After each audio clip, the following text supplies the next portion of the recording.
The hearing will come to order. Good afternoon, and thank you for being here today and taking your time. In a speech on New Year's Day, North Korea's dynastic totalitarian dictator Kim Jong-un laid the groundwork for a charm offensive at the Winter Olympics, which has led to proposed summits with President Moon Jae-in and President Trump. In March, Kim also undertook a surprise visit to Beijing, underscoring China's continued influence over the Kim regime. Earlier this week, the press reported that the North Korean officials confirmed to U.S. diplomats that denuclearization would be on the table for the upcoming summit between President Trump and Kim Jong-un. Previously, the U.S. public only had this information secondhand from South Korean and Chinese interactions with the North. Just yesterday, Kim Jong-un acknowledged for the first time that he is willing to sit across from President Trump and discuss his nuclear program. The confirmation puts to rest a small part of the uncertainty surrounding these talks, but much more significant risks and uncertainties remain. At this stage, all we know is that these talks will be an inflection point. History will decide whether they are best seen as an opportunity or a trap. The talks could very well lead to an improvement of the security situation on the Korean Peninsula, but they also could be the catalyst for a violent eruption of the security crisis that has been building for decades. Either because the talks devolve, or even if the talks succeed, the free world buckles and empowers Kim by giving up too much. We still don't know Kim's true motivations. It may well be that his entire charm offensive is simply a daring gambit to ease the pain of unprecedented pressure, the unprecedented pressure campaign. Even if Kim approaches negotiations in good faith and not just carrying out a cynical ploy, there is still risk. Like any negotiator, Kim intends to walk away with everything he wants while giving away as little as possible, as we've seen in the past. The likeliest scenario is that Kim wants concessions that the United States will find completely unacceptable. Kim wants the United States to lift sanctions to empower his regime further and to desert our South Korean allies by withdrawing U.S. forces and our nuclear umbrella. It's worth noting that North Koreans have only said they are willing to discuss the denuclearization of the Korean Peninsula, not the denuclearization of North Korea specifically. As Dr. Lee and Dr. Cha point out in their commentary and testimonies, this distinction does not get the attention it deserves given the unique implication of both, and that's why it's so important that you're here today to put a highlight on that.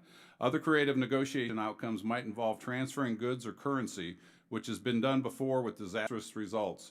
North Korea has time and again failed to show the world that it is willing to negotiate in good faith. On the other hand, we have many examples of North Korea using diplomatic gambits to get paid, dodge sanctions, and advance its nuclear weapons program. American resolve is the key to mitigating many of these risks. Easing the maximum pressure campaign prematurely would give Kim the easy victory he desires. It would also weaken the multilateral coalition that follows our lead, which the administration has painstakingly built over the last year. Kim's promises are worth nothing, and nothing is what we should trade for. Any words. It is said that the definition of insanity is doing the same thing over and over again and expecting a different result. With such high stakes, we can't afford to repeat ourselves, and the United States must do things differently than we have before. We must learn how and why previous rounds of dialogue broke down and apply those lessons going forward to best empower our negotiators. Fortunately, our panel today includes three of the people who are best qualified to make recommendations on how to accomplish this. And with that, members may present. Members present will be permitted to submit written statements to be included in the official hearing record. Without objection, the hearing record will remain open for 5 calendar days to allow statements, questions, and extraneous material for the record subject to length limitation in the rules, and the witnesses' written statements will be entered into the hearing record. I thank the witnesses for being here today and turn to the ranking member for any remarks. And Mr. Barrett, do you want to take that mantle Sure. right now? And the ranking member's walking in right now, so Oh, he is? I will relinquish the floor. There he is right there. And Mr. but I think this, we'll just wait a minute here. I think it's important, as you guys realize that you're here today to talk about what's going on in North Korea and how we can do recommendations to the administration, to the State Department, how we move forward. We want to hear your testimonies on what denuclearization means to us and what it means to the Kim regime. And if the ranking member is ready. I'm for opening remarks. I'm going to turn to you, sir. Thank you. I thank you for coming here. We've had a long history, and we look forward to learning from that history. I think the success we will have in negotiations will be dependent upon us having a reasonable bargaining position. I remember when the North Koreans were seeking a non-aggression pact, and the position chiefly of then Vice President Cheney was, we can't do that. We want, we want to invade. But another part of our success will depend upon how tough we are with sanctions. We have UN sanctions that are considerably better than anything we've had in the past. We need, however, to cut off North Korea from the banking system. And this may not be achievable just by sanctioning those Chinese banks that do business with North Korea, because there'll always be a few small banks in China willing to do business with North Korea. It may be necessary to have sanctions on the entire Chinese banking system until the government of China turns off the financial flow to North Korea. I'd also point out that the UN resolution allows a 2-year period for these, quote, guest workers that are one of North Korea's major exports to continue to operate and to remit money to the North Korean regime. It is more than a little vexing that Poland and other countries who depend on the United States for their defense have chosen to make use of this 2-year grace period. It's vexing that they have North Korean workers there to begin with. And I think the United States has to be more forceful in getting certainly our allies to do more than minimal adherence to the UN UN's resolution. In the 115th Congress, I've joined with colleagues in introducing 5 bills that condemn and sanction North Korea. We need to strengthen, to redouble, of course, our alliance with South Korea. The agreement to have talks with Kim Jong-un we've made substantial concessions that I don't think are highlighted. We've, in effect, first, of course, we've conveyed the opportunity to meet face-to-face with the President of the United States, a dream of this regime.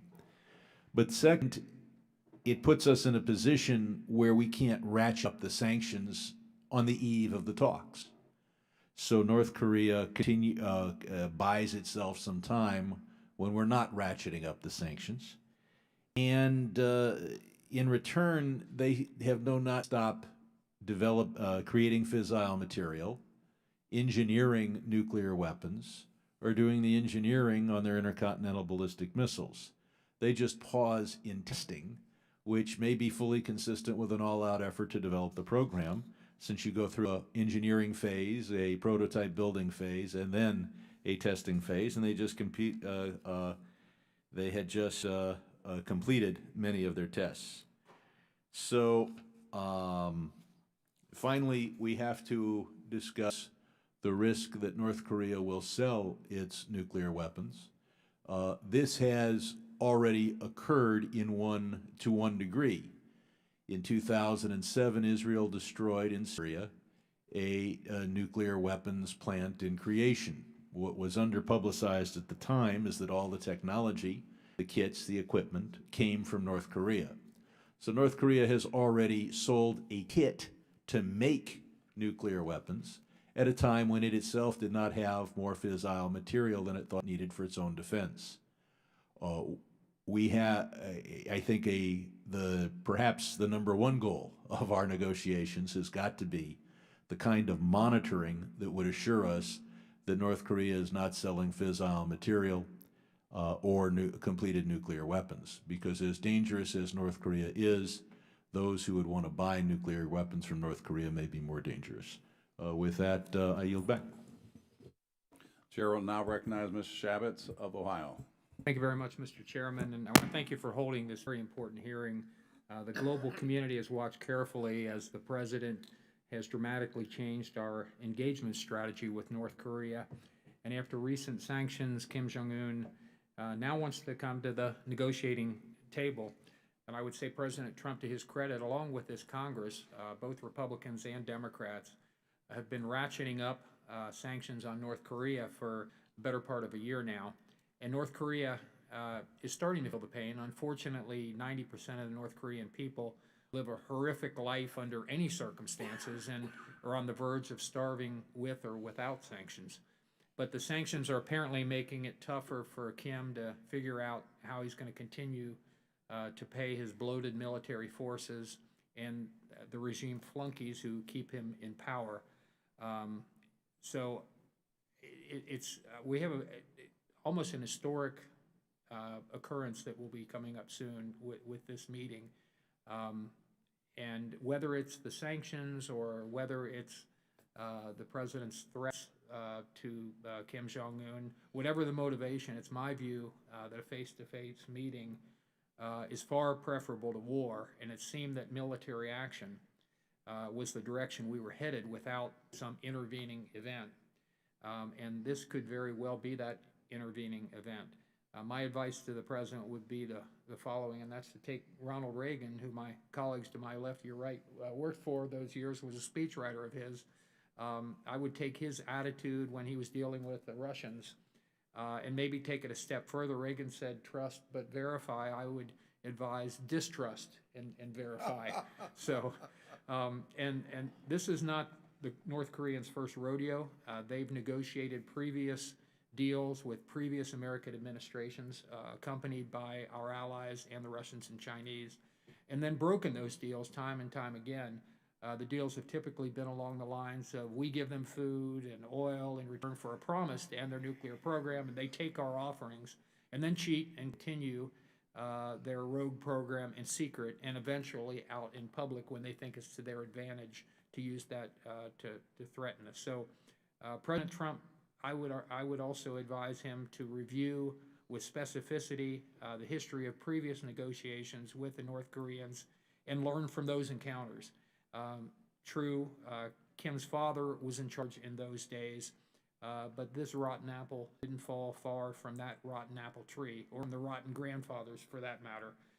So these are important times, and look forward, I think we all be working with the administration to make sure that it goes in a direction that benefits us, our allies, and world peace. So thank you very much, Mr. Chairman. Thank you for your comment. Next, we'll go to Dr. Ami Bera from California. Thank you, Mr. Chairman. To the ranking member, I think the issue of stability on the Korean Peninsula and certainly how we approach North Korea has been a pretty bipartisan issue in this committee and certainly in Congress. And our strategy of isolation of North Korea, maximum pressure, certainly the UN Security Council has been helpful, secondary sanctions to look at the Chinese banks and Chinese commerce to try to put pressure on his currency reserves, et cetera, all with the goal of opening the door of diplomacy and opening dialogue. Certainly been the right strategy. Separate the errant tweet occasionally that we'd prefer not necessarily happen. I look forward to hearing from the experts on this panel on a couple things. One, with that desire to create some insecurity with the North Korean ruling elite, to create some insecurity with his military, particularly with the generals, the assessment of what life in North Korea is like, and have we had any impact, with the underlying broader question of what is different this time and how we approach these negotiations, or how our allies in the Republic of Korea, as they engage in initial conversations, as President Moon has said, is they will go in with eyes wide open, as should we engage in this with eyes wide open. So it's a distinguished panel. I look forward to what the panel has to say, and again, obviously a very timely hearing. So I'll yield back. Thank you for your comments. We'll next go to Ms. Dana Robacher from California. Yes, and look forward to hearing the witnesses today. I was here 25 years ago when we made a deal under the President Clinton that provided millions and millions of dollars worth of oil that we just gave to the North Korean government in exchange for not having a nuclear program. All those, I think it was 150 million, I believe. I'm not sure of the exact number. You folks probably know what that number was. But my, how about that? We gave them $150 million and they went ahead and built a nuclear weapon anyway. Sometimes we are such fools, and it's distressing to think that American leaders at that level were that stupid to be giving money to that ilk. What we had at the time was a regime that was dedicated to Marxism-Leninist dictatorship. They were fanatic Marxists and communists, and you cannot buy away that type of commitment. You just can't do that. They don't appreciate that. That's not how you can make a deal with that kind of person. Today it's different, isn't it? Today, Kim Jong-un is not his father. And I think that's the most important thing that we have to understand. This is not like it was 25 years ago. And we do not have someone who was raised among Marxist-Leninist dogma. We have instead a young man leading that country who was raised in an elitist school in Switzerland, totally aware of what's going on in the Western world. Thus, he has a different perspective than the Marxist-Leninist, his father and his father's father. So perhaps that means we have an opportunity now to do something that we didn't have before. And we should be very careful about that. Now, I saw Ronald Reagan in a very similar spot. I worked with Reagan for seven and a half years. When he became president, you had some very hardcore communists, and Andropov ended up being one of the leaders there, of Russia. But then Gorbachev came to power, and he realized that Gorbachev was not someone dedicated to Marxism, Leninism. He was a man who wanted to make Russia do something good about Russia. Reagan handled it superbly, and when they had their first meeting, and Reagan made an offer, and Gorbachev wouldn't go along with what one of the bottom lines was, he walked away from it. But then with one hand, he was like this: we were helping the Mujahideen fight against Soviet troops in Afghanistan. By the other hand, Ronald Reagan held out like this: let's make a deal. Well, we now have a president who now also knows how to make a deal, and we'll be dealing with someone who's not a hardcore Marxist-Leninist, but maybe, just maybe, wants to do something for his people. So I see what's going on in Korea as today.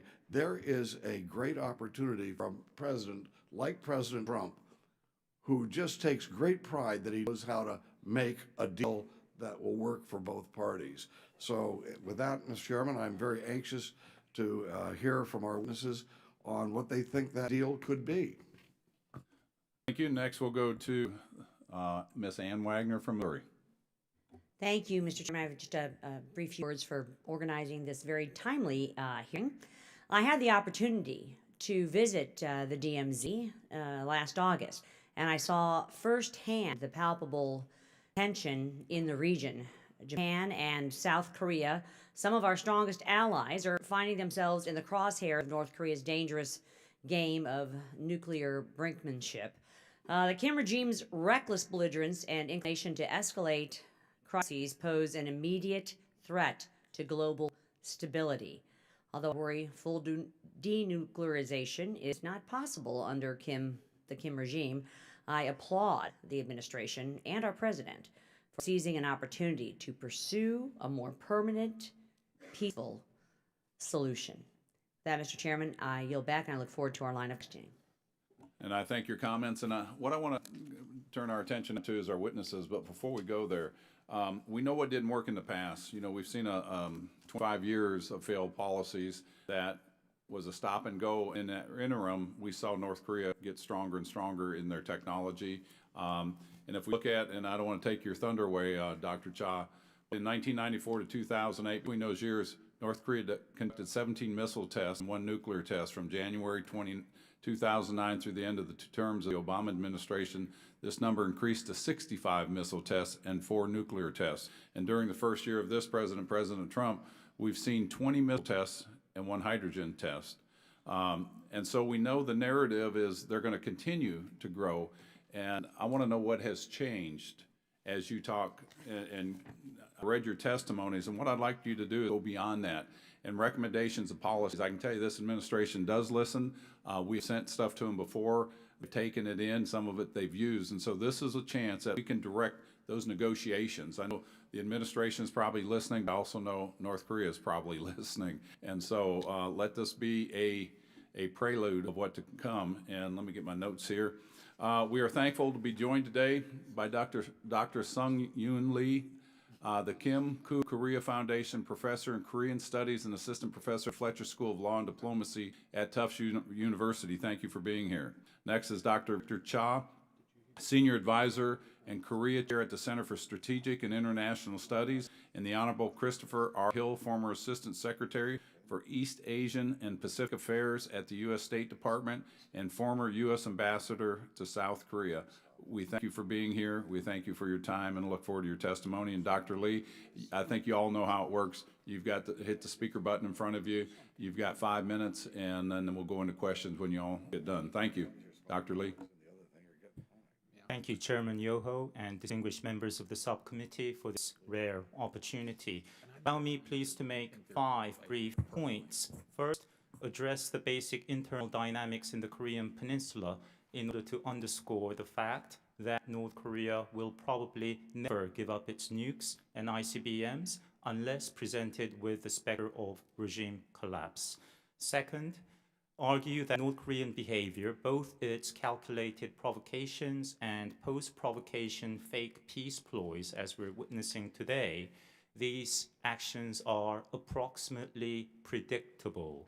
There are patterns to these behaviors. Third, argue that history already is repeating itself. Kim Jong-un is taking a page or 2 or 3 from his daddy's year 2000 playbook and his playbook from the early 2000s, able to line up the leaders of the biggest powers in the world, get them eager to meet with Kim Jong-un, thereby legitimate him and coming across as a reasonable person with whom the outside world can do business. Fourth, try to assess Kim's intentions. And finally, fifth, make some recommendations on how best to address this latest post-provocation fake peace ploy. In the Korean Peninsula, as we know, we have a 2-state formulation, South Korea versus North Korea. Both states are engaged in a life and death existential contest for pan-Korean legitimacy. When you consider the conventional indices of measuring state power, political attractiveness, soft power, economic power, size of your territory, population, and military power. Except for military power, we know North Korea lags far behind the richer, the freer, far more legitimate South. So for the North Korean regime contending with and catching up with, and perhaps one day prevailing over the South Korean state, is a non-negotiable proposition to presume that we can, through artful diplomacy and for the right price, get North Korea to give up its nukes, is a bit misplaced in my view. No person, I would think, would entertain that presumption with respect to the 8 other nuclear states, that we can get them through conventional diplomacy to give it up. But we have entertained that hope because North Korea is so backward and so dependent on outside aid. For the very same reasons, precisely the very same reasons, because North Korea has nothing else, I think one has to admit North Korea is most unlikely to give it up. And President Trump, during his address to the ROK National Assembly on November 7th last year,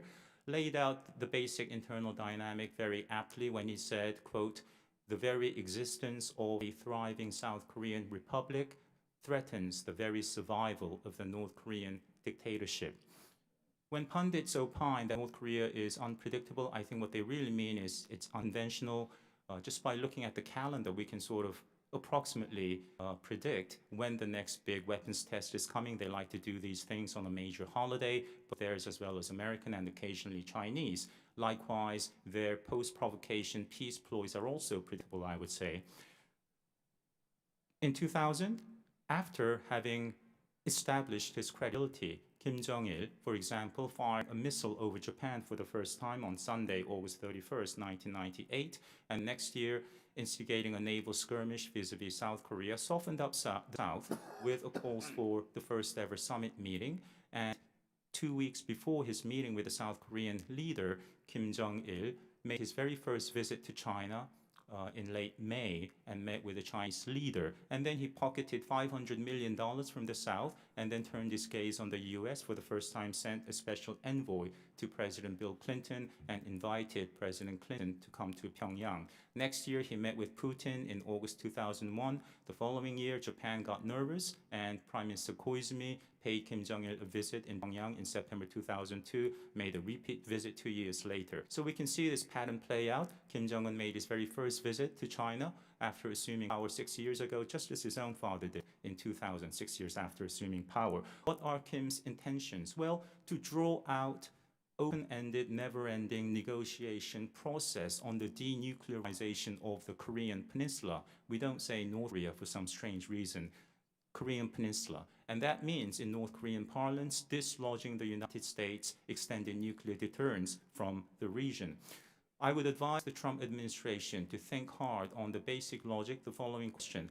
At which point between February 9th, when Vice President Pence, attending the opening ceremony of the Pyeongchang Games, called North Korea's outreach to the South a charade, and Kim Jong-un's invitation for a summit meeting conveyed by the South Korean envoys a month later on March 8th. At what point did Kim's intentions turn from fake to not fake?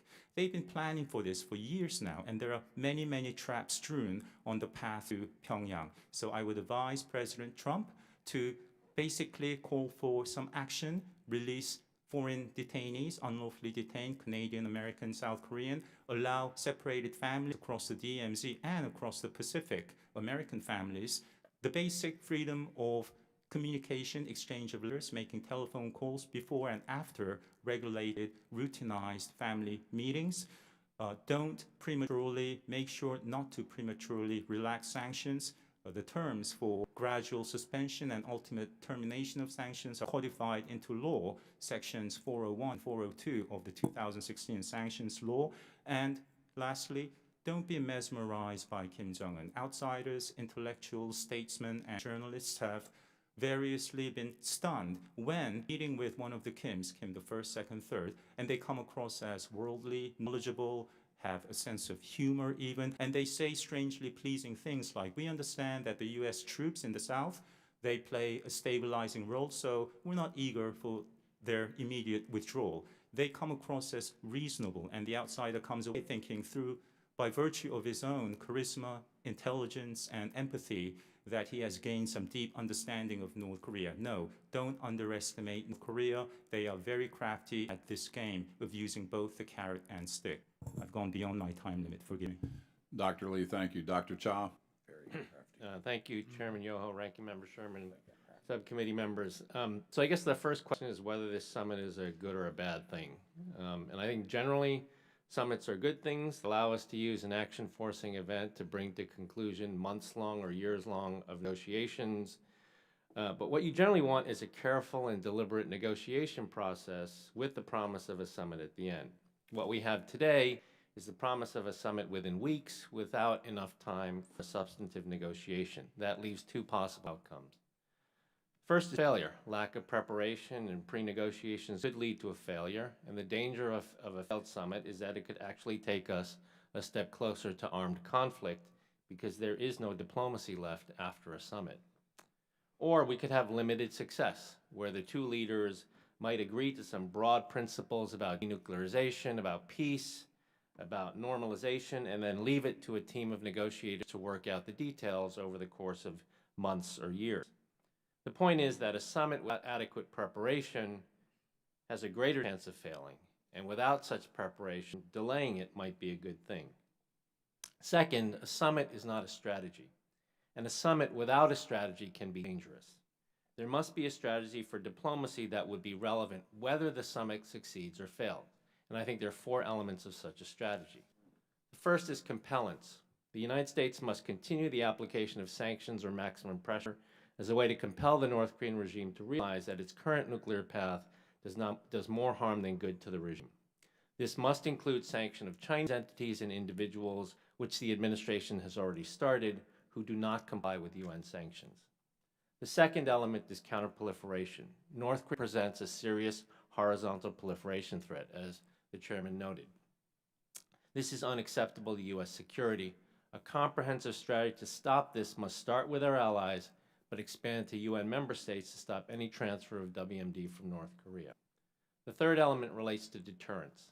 The United States must meet the threat from North Korea by substantially upgrading our alliance capabilities and countering North Korea's strategy to decouple alliance commitments to defend South Korea. Upgunning our alliances includes military exercising, information sharing, ASW, missile defense, and counterstrike. This will not only deal with North Korea, it will also make our alliances and the U.S. position in Asia stronger for the next generation. The fourth element relates to diplomacy. I do not know whether the current path will be meaningful, but I think we all want it to succeed for the sake of peace. But let me offer a couple of observations about the path forward. First, a useful metric of North Korea's intentions on denuclearization would be to seek reaffirmation of a formulation that they agreed to in writing in 2005 when they said that they would, quote, abandon all nuclear weapons and existing nuclear programs. I believe there would be no disagreement from China, Russia, Japan, or South Korea to having North Korea reaffirm this more specific commitment. Second, what may make the diplomatic round different from the past is North Korea's long-range ballistic missiles may be an area of focus in addition to nuclear weapons. This is the case because of the rapid development of these weapons and because President Trump has said himself it's never going to happen in terms of North Korea having these capabilities. This raises an important principle of any negotiation. We must protect alliance equities in any negotiation with North Korea. Our North Korea policy should start with our allies. It should not be at the expense of our allies. Third, the summit offers a unique opportunity for the leaders to discuss a comprehensive settlement. For the United States, this must include human rights abuses in North Korea. The addressing of these human rights abuses will be an important metric of North Korea's true intention to reform and join the community of nations. Finally, a number of core questions need to be answered in advance of negotiations. For example, what is the price we are willing to pay for denuclearization? What would warrant the lifting of sanctions? What is the risk we are willing to accept if we can't succeed in negotiations? And what is the cost we will accept of a military solution? Let me close with a few words about military force. I believe the United States should always be prepared to use force to defend against a North Korean attack, to retaliate against North Korean proliferation, and to preempt an imminent attack by North Korea. The prospect of a preventive unilateral attack by the United States on North Korea is more difficult and controversial for reasons outlined in my written testimony. Such an action would have to take sober account of the threat to 350,000 Americans who live in Japan and South Korea, and that decision would have to be made by this body in conjunction with the executive branch. Thank you. Thank you for your statement, and Ambassador Hill, and thank you for your service in your long service to our country. Thank you very much, Chairman Yoho, Ranking Member Sherman, and members of the subcommittee. Thank you very much for the opportunity to appear before you today and discuss the situation in North Korea and the prospects going forward. I think there is no question a growing North Korean threat, and I think that on that basis this is a very timely hearing. The threat posed by ballistic missiles and nuclear weapons has been with us for many decades, but at no time has it required more urgent attention than today. And in this regard, I believe President Trump's decision to meet with the North Korean leader is, in my judgment, correct, but nonetheless fraught with considerable uncertainty and risk. A meeting with the leader of North Korea needs to be meticulously planned, and frankly, the outcome of the meeting should be understood at its outset. This is not a meeting where you go in with no idea of how you go out. It needs to be understood at the outset. The willingness to meet, I think, is a courageous gesture by President Trump, but it's going to be up to his staff to make it a success for him, for our country, and for our partners and allies. There's no question past negotiations with the North Koreans have not been successful, but I think there's much we can learn from some of those efforts. It's often been suggested that the North Koreans have used past negotiations to advance their weapons programs. And in fact, North Korea has used the time in between negotiations to even better effect. This was the case when I took over as the U.S. representative to the six-party talks process that got underway in earnest in 2005. Frankly, when we looked at the amount of plutonium produced by the Yongbyon reactor, during the time that there was no agreement on the shutdown of that reactor, that is between December 2002 and July 2007, that reactor produced some 40 kilograms of plutonium, which depending on their bomb design could be enough for 5 to 10 weapons. So it's believed that most of this fissile material that they have today was produced when they did not have a negotiating process. And I think we need to keep in mind the fact that when you don't negotiate, there are consequences to that as well. This, of course, does not suggest that if we only kept talking to them, things would go well. It's often stated that North Korea's interest in nuclear weapons has to do with their survival as a regime. And in fact, to test this proposition, the 2005 joint statement included, from the U.S. side, security guarantees not to attack North Korea, our preparedness to have cross-recognition of states in the region, as well as our willingness to conclude a peace agreement to provide for a more durable instrument to replace the armistice that ended the Korean War. North Korea ultimately chose to walk away from this package of security provisions, all provisions that they said required. They also walked away from energy and economic assistance, and claiming that they simply could not accept what was, from our vantage point and the vantage point of South Korea, China, Japan, and Russia, minimally credible verification protocols. I think it is important to understand that North Korean behavior since then and throughout has led me to the conclusion that they may claim that the purpose of their nuclear programs is to defend against security threats posed by the U.S. The real purpose of their arsenal is to cause the U.S. to decouple its security relationship from South Korea. It aims to impose a new calculus for a U.S. president, whether this president or a future president. Does the U.S. treaty obligation to help defend South Korea expose the U.S. to the threat of nuclear attack?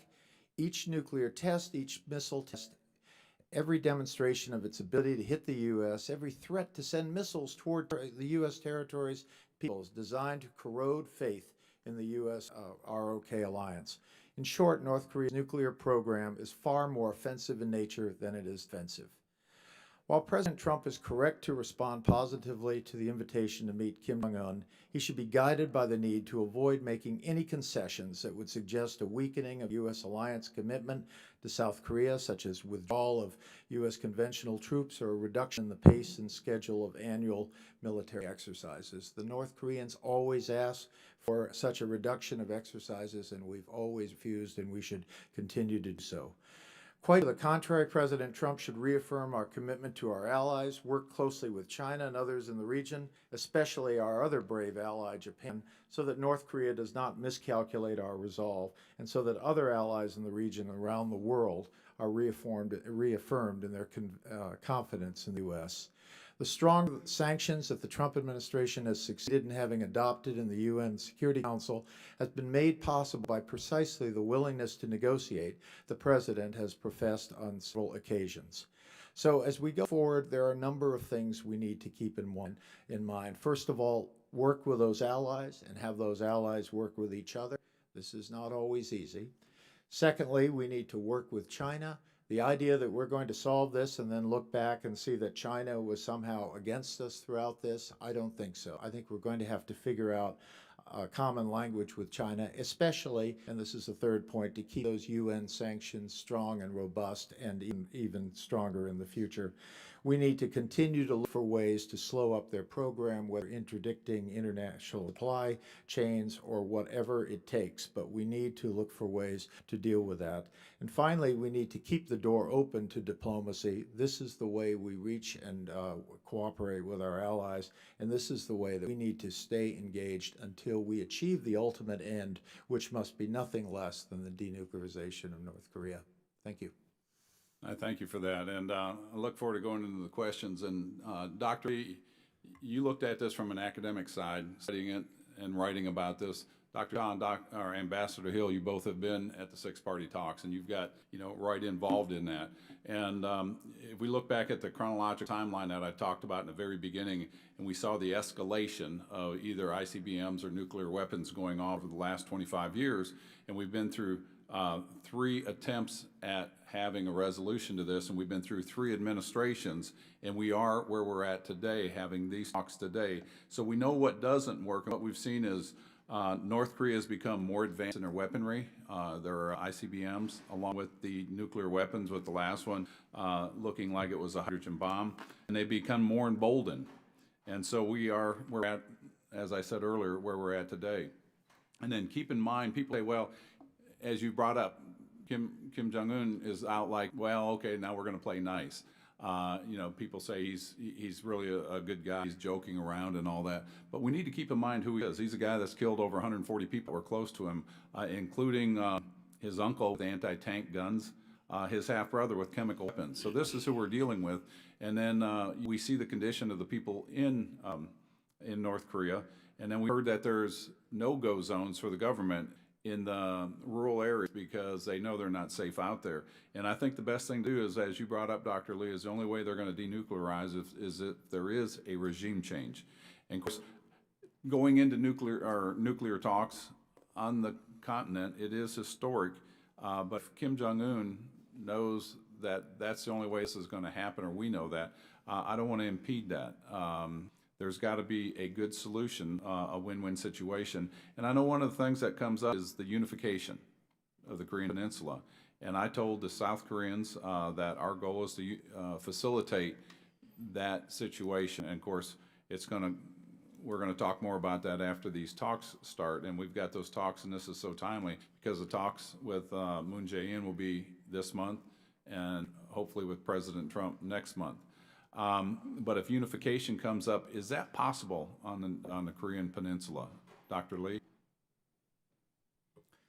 Under current circumstances, unification on an equitable merger type of harmonious unification is impossible. You cannot have 2 states, one which is 50 times richer than the other, agreed to a joint venture, one body, one government. It's implausible.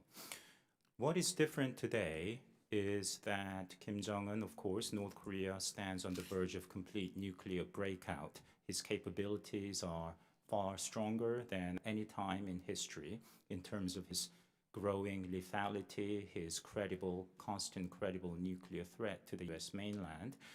Furthermore, North Korea now has, for the first time, a softer, kinder, feminine face to the very unattractive state that North Korea is. The royal sister, were she to make a trans-Pacific visit to the United States as a special envoy, for example, she is reportedly pregnant. Were she to make that long, arduous journey, looking visibly pregnant, well-wishers the world over will say the hardworking, self-sacrificing, peace-seeking young lady is doing so much. The administration has to yield and give some concessions. What is also different today is it's unlikely that the United States, despite North Korea's unconventional campaign of fundraising through provocations, will give North Korea the kind of generous aid as in the past. Congressman Rohrabacher, may I respectfully point out, the United States gave North Korea about $500 million more than the sum that you cited, in excess of $650 million in fuel aid, and about the same in food aid, in excess of $1.3 billion between 1995 and 2008. I'm going to cut you off there because I'll let you talk to him about that. I want to get your ideas because you guys were there when the sanctions or when they were delisted as a state sponsor of terrorism. We worked hard to get them back on that list. And this is something that North Korea needs to understand, that I see no relinquishing of any of the sanctions, that we've worked hard to get those sanctions, working with China and putting pressure through our Treasury Department out of this committee to do those things.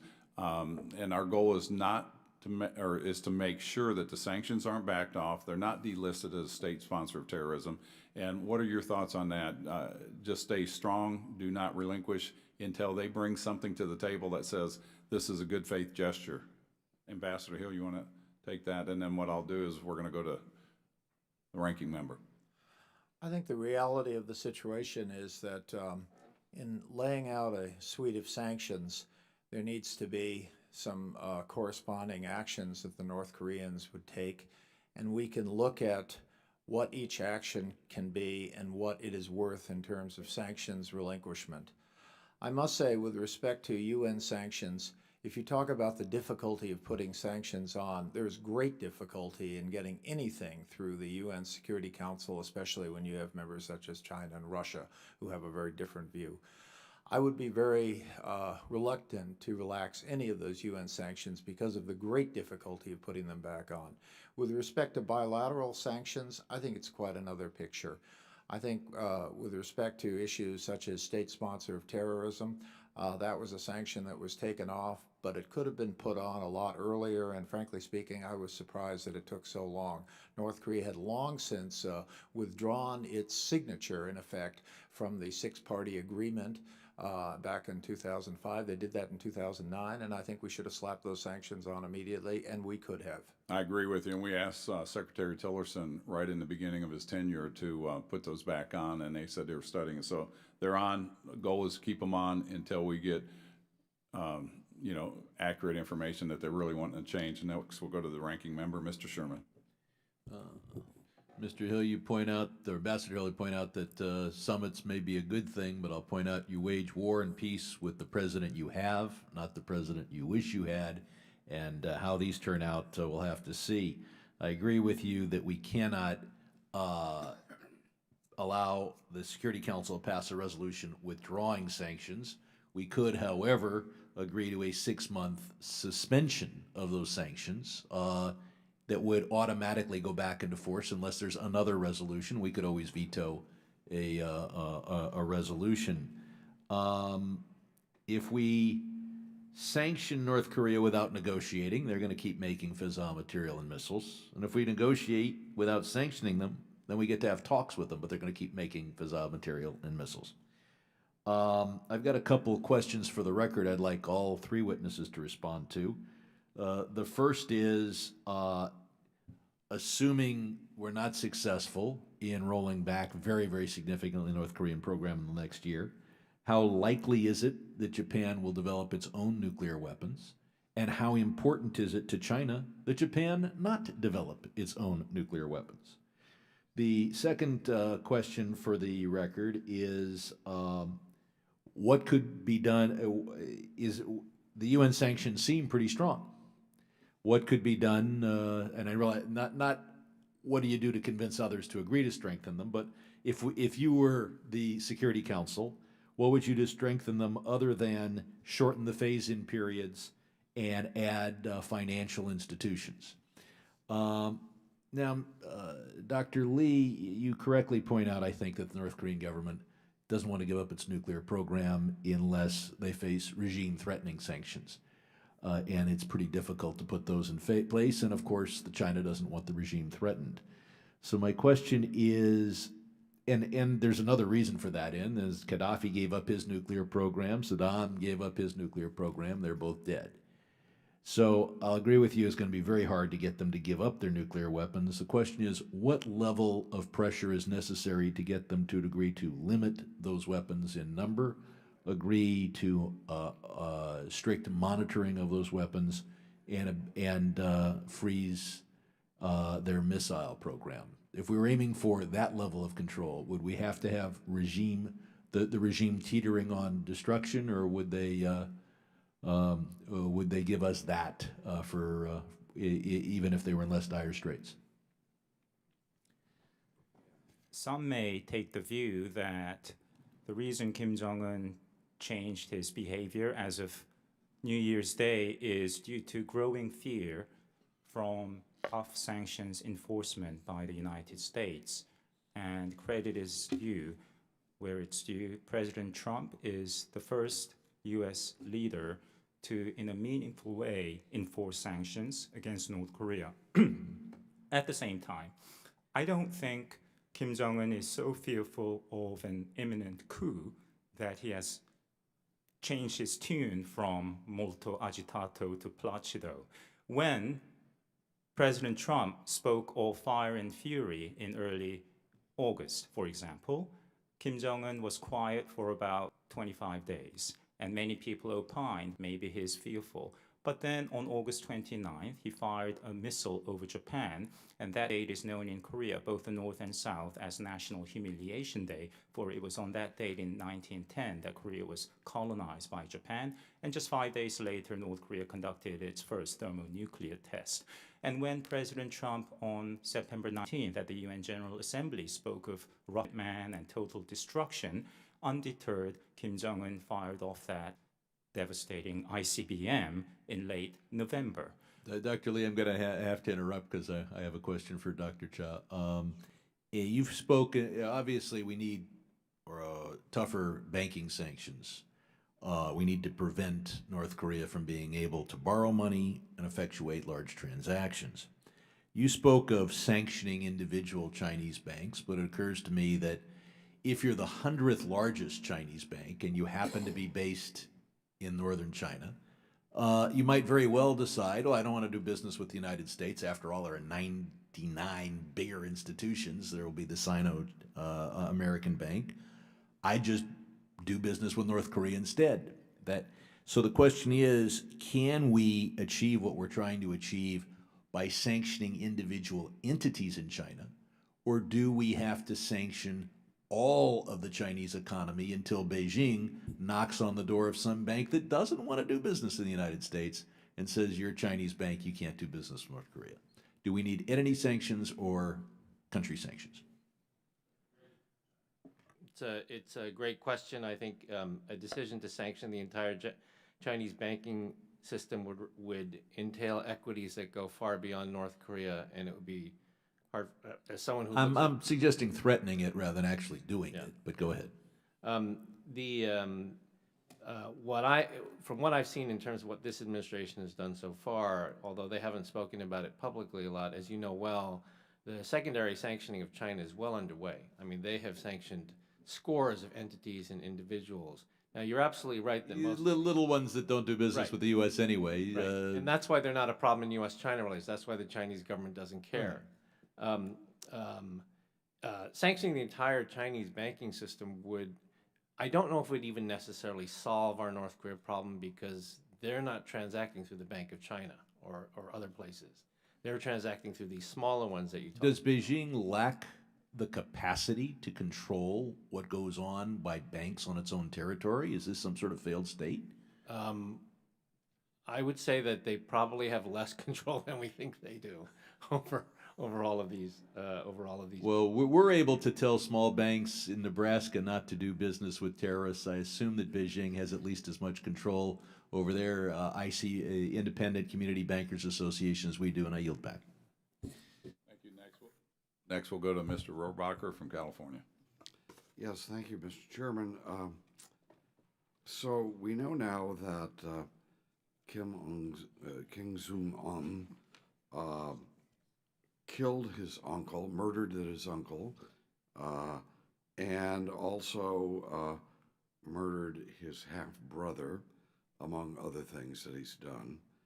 And were these killings an indication that he was a hardcore communist who was basically felt that those people were undermining his efforts, or was it an indication that they were hardcore communists and he wanted to take things in another direction that they would have opposed?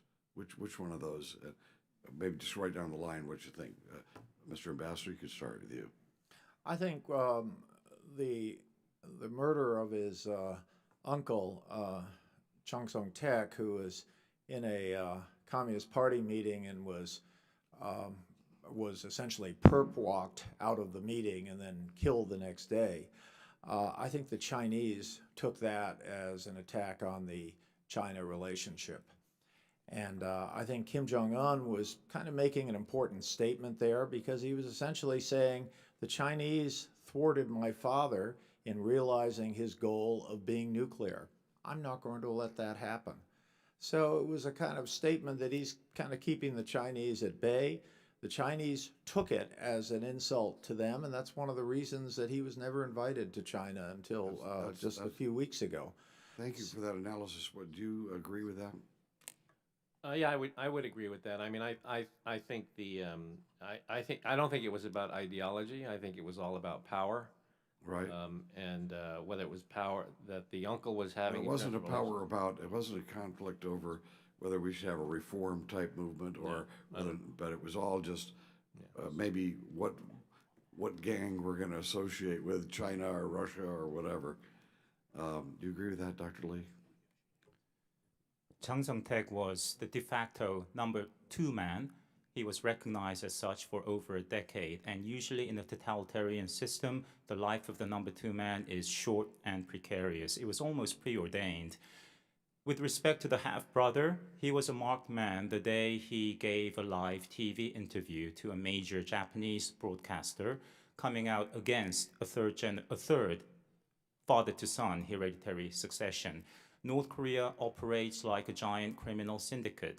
It, as a matter of state policy, produces and sells drugs, fake pharmaceuticals, fake famous brand U.S. cigarettes, counterfeits U.S. currency, and it's business, not personal, in that kind of system. I understand that they, we could go into details about the cars that they import or the amount of whiskey they import, but yes, like a criminal enterprise. What should we seek, Ambassador Hill? What would be the minimum that we should seek to get out of that meeting between our president and the Korean leader?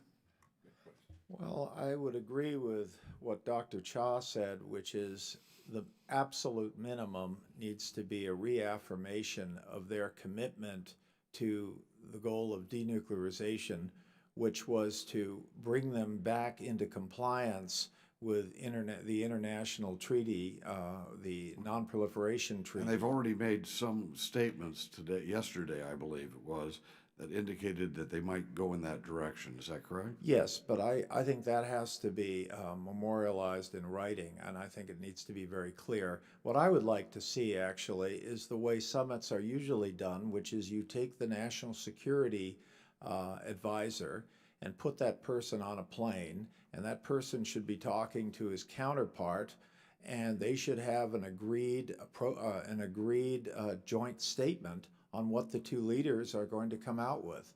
So I think the national security advisor should be on a plane by now rather than being in the White House, and he should be trying to make sure this is a success. And I would judge the minimum success would be a North Korean commitment to their early denuclearization and rejoining the non-proliferation treaty as a non-nuclear state. Well, I think that's great advice for our president, and I know that John Bolton would love to do that for his new boss, and we wish John Bolton success in what he's doing, and I hope he gets the opportunity to do the kind of things you just outlined. I wish I could give him a restaurant suggestion in North Korea, but I couldn't think of any.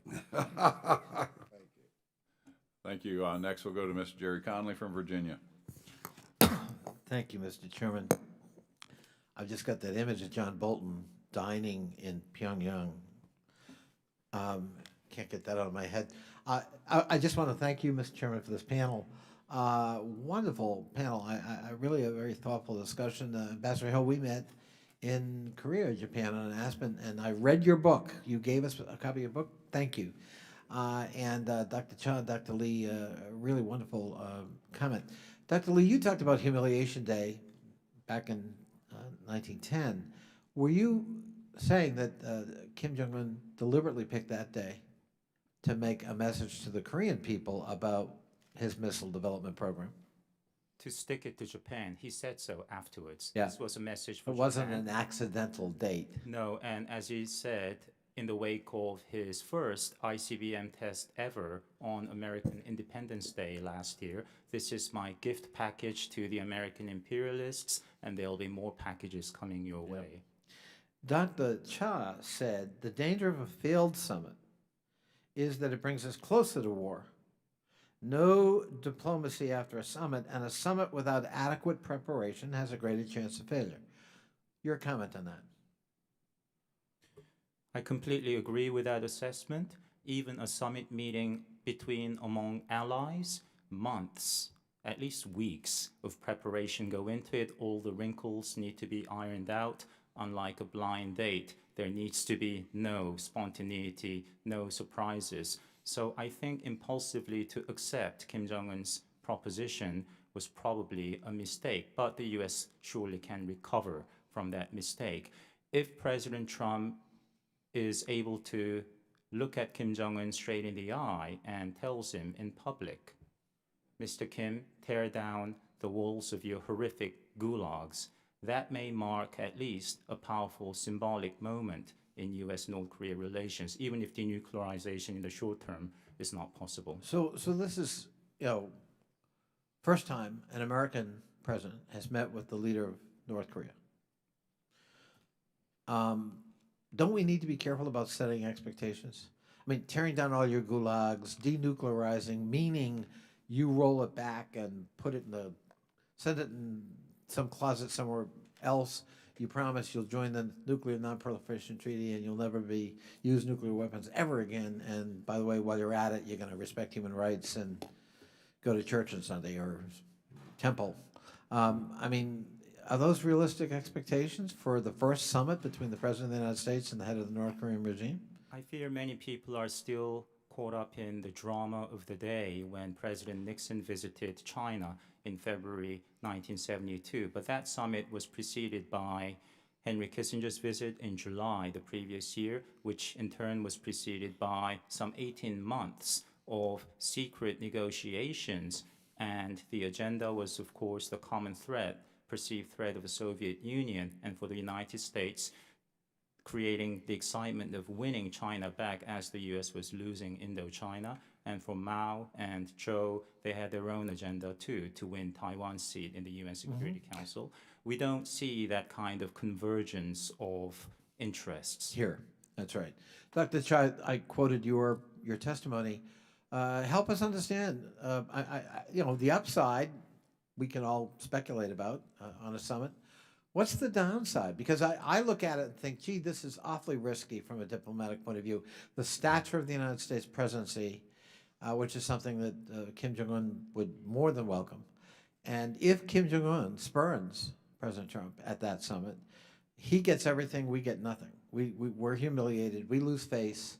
Our diplomacy is set back, and Kim Jong-un laughs all the way to the nuclear repository. I'm simplifying it, but I really think those are kind of the risks and stakes. But I'd like to hear you enumerate what could go wrong with a summit. You obviously had something in mind when you made that statement. Right. So, I mean, I think there are a couple of things. The first is, as you described, Kim may just want the meeting in and of itself as a nuclear weapon state, the handshake, the picture, and that's all he would want. I mean, the other is, and I think Chairman Yoho raised this early, heightened expectations on our side, that we expect a lot more to come out of this meeting than the president, and the president will be quite disappointed by that. The other thing, as I mentioned in the testimony, is our allies. I mean, there are things that, for example, one thing that's different from the time that we were involved in the negotiations is the long-range ballistic missile threat, and I think there would be focus on that by any negotiating team. But there are other alliance equities that are involved when we talk about things lower than the long-range missile threat, the medium-range threat, the short-range ballistic missile threat. So, like I said, we always want our policy going into these negotiations to be something that's benefiting all of us in the region, the allies, and not something that we do with North Korea that then separates us from our allies. Mr. Chairman, would you allow Ambassador Hill to answer the same question? Then I'm done. Yes, sir, go ahead. I thank the chair. I think the worst outcome would be a situation where the president somehow walks out and it's seen as a failure. I think the concern, of course, is when you start with heads of state rather than assistant secretaries, there's kind of nowhere to go. And so there's a sense that if it's unsuccessful, the diplomatic track has kind of reached the end. And I think that would bring back in great strength the idea that you might have to look more carefully at military solutions. I would like to emphasize, I approached this whole issue having been ambassador in South Korea and seeing the terrible damage that was being done to our relationship with South Korea back in 2003, 2004, when there was no sense of any negotiation going on. And the sense among the Korean people saying, it's easy for you living in Washington not to worry about negotiation, but we're right here. And so I think it's very important that any U.S. negotiator, whether it's a president or a lowly assistant secretary, needs to understand that the South Korean people are why we're there. They're the ally. And if we create a circumstance where we've set the thing up for failure or otherwise had no progress made, where the track will inevitably shift over back to the military, I think we will have created problems in an alliance that we really need to be very close and strong. Thank you for that. Next, we'll go to Mr. Perry from Pennsylvania. Thanks, Mr. Chairman. Thanks, gentlemen, for your attendance. And I've been listening pretty carefully to the conversation, and I feel like I need to offer an alternative view. While I respect your opinions, and you're certainly, I think, much more learned than I am, and let me just say that up front. But let me also say that it seems to me that all these notions of it's got to go through this step and this person and this amount of time and these protocols, and I get that the South Korean people are wonderful. I've been there, and they're just wonderful folks, and I understand that they have much more at stake than we do. And when you say, Ambassador, that we're there for them, but we're not only there for them, and with all due respect, all these other protocols that have been discussed, where have they gotten us? So I would suggest to you that we are where we are because we are on the precipice of a dramatic shift in the calculus where this nation under this ruler has the ability to deliver nuclear weapons anywhere in the world. And I think that changes the calculation exponentially. And I'll also remind everybody that while the protocols were different under Nixon and Kissinger in China, look at where we are now with China. I mean, yeah, we talk and the 25% of their market is the United States and so on and so forth. But for the bulk of my lifetime, economically, they've been increasing in their aggressiveness and in their capabilities vis-a-vis us. So I just think that there's another paradigm, and quite honestly, I think it's refreshing, and I think the stakes are high. But I would just say that it seems to me that doing everything that we have been used to doing has gotten us to this point without any success whatsoever. Let me just ask you this. The relationship, and I understand that the Koreans see this very differently than the United States does, that reunification is something that they long for. There's family connections, there are nationality connections and pride and so on and so forth. But does the relationship between President Moon and Kim Jong-un, has that recent rekindling, if you will, of that relationship, has that enfeebled the United States position? Anybody? I think it reflects some of the complex decision-making that President Moon Jae-in has within his own political party, among his people, and managing the relationship with the United States.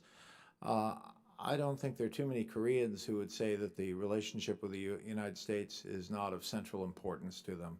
And I think they've done much to keep this alliance strong, including fielding one of the best militaries in the world. And I think that you can compare the South Korean military to any military in NATO. It's very, very strong.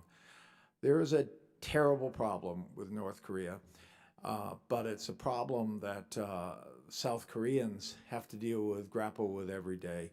And by no means am I suggesting that we are informed entirely by their issues, because with these intercontinental ballistic missiles, this comes right to our equities as well. But if we wanted to ignore that and somehow allow North Korea, I said earlier in my testimony that I think what North Korea's goal here is not so-called regime survival. Their goal here is to decouple us from the Korean people. And I agree with you about that. That's brutal for sure. stuff. And if we give in to that, we have a problem with alliances all over the world.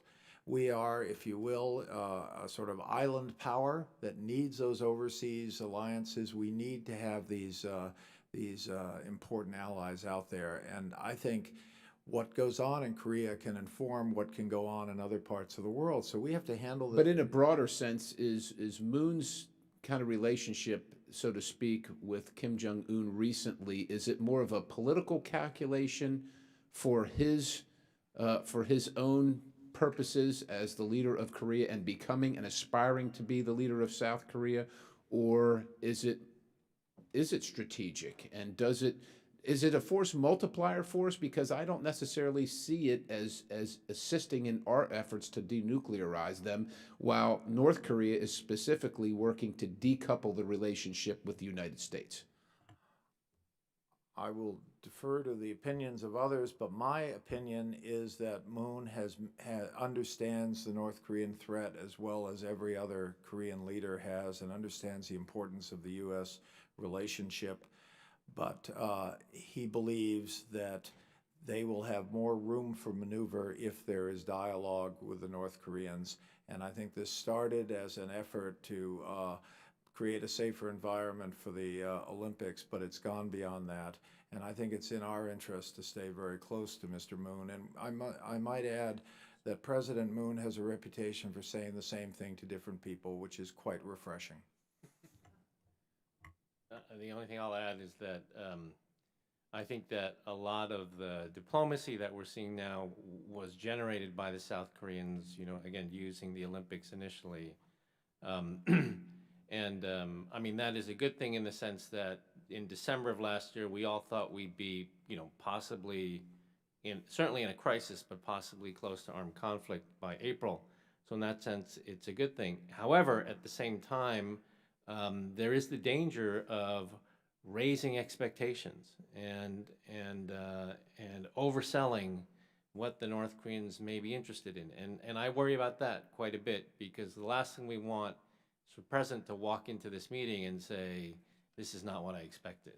Well, I don't know who's raising expectations from my standpoint. Anybody that's watched North Korea over the course of their lifetime knows that they are they're completely duplicitous, so they're not to be trusted whatsoever. I have almost zero expectations. I'm glad for the diplomacy. I much prefer it to anything else that as far as the options that are before us, but I have very low expectations. But once again, I don't think it takes us any less further than where we are at the present time or where we were. Look, it's great that whether the Olympics were just the opening, the entree, and then great things happen from there, and we can continue, or whether it's just another ruse by the North Koreans.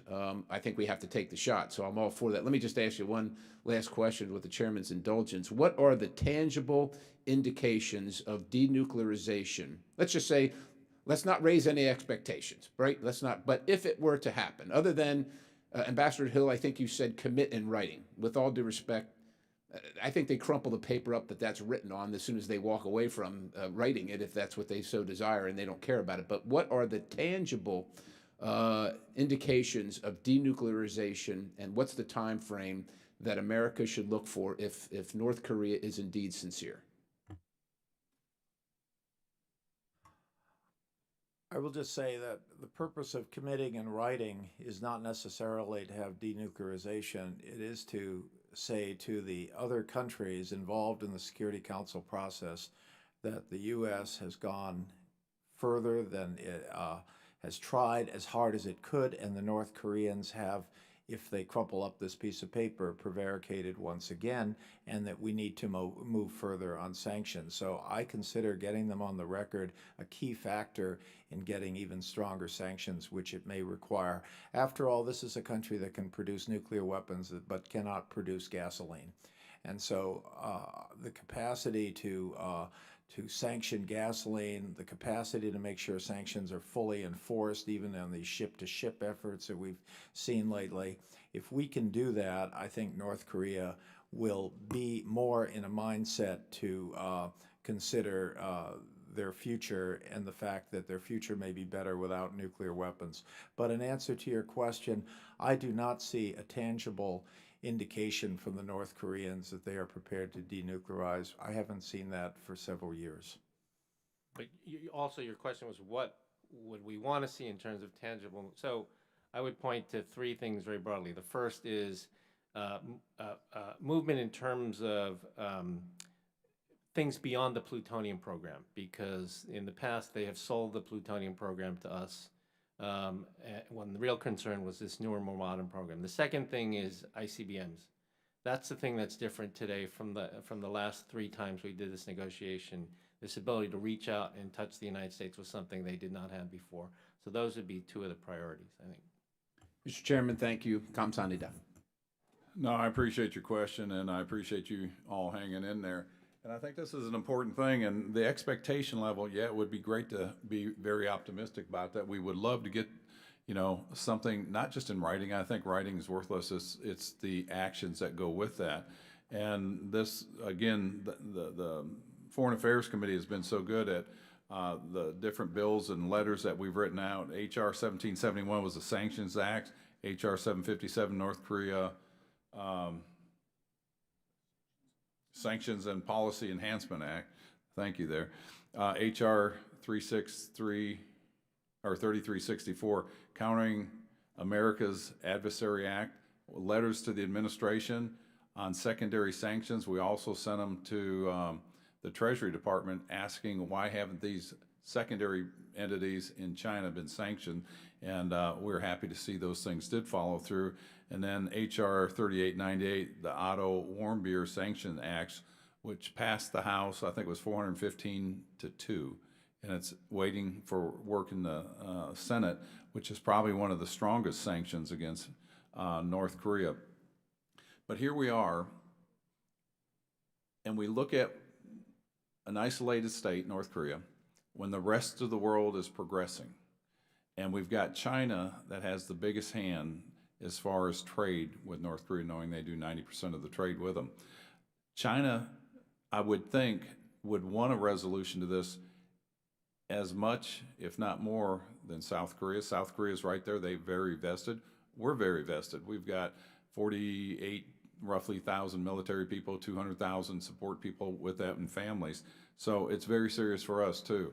But if you look at the trade difference between South Korea and China and North Korea and China, the trade between South Korea and China is multiple folds of what it is to North Korea. And eventually, after all wars, it seems we focus on trade. So I would think China would come to the table to put the pressure more so on North Korea to be sincere about really getting rid of the nuclear weapons. The nuclear weapons is going to box Kim Jong-un into a further corner of isolation.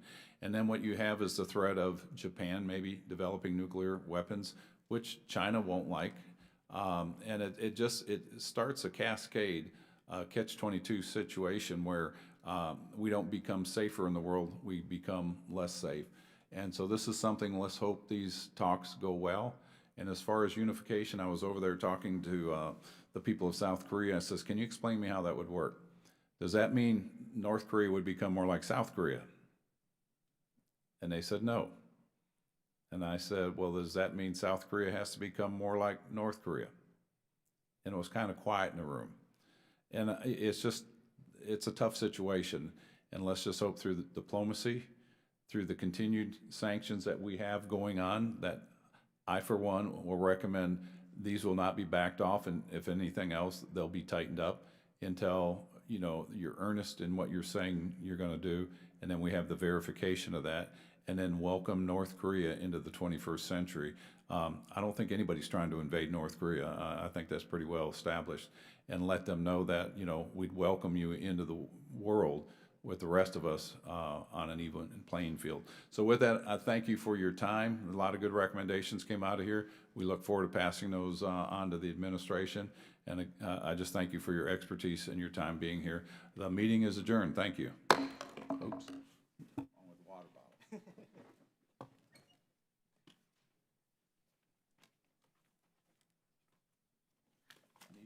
need you right there. Oh, sorry.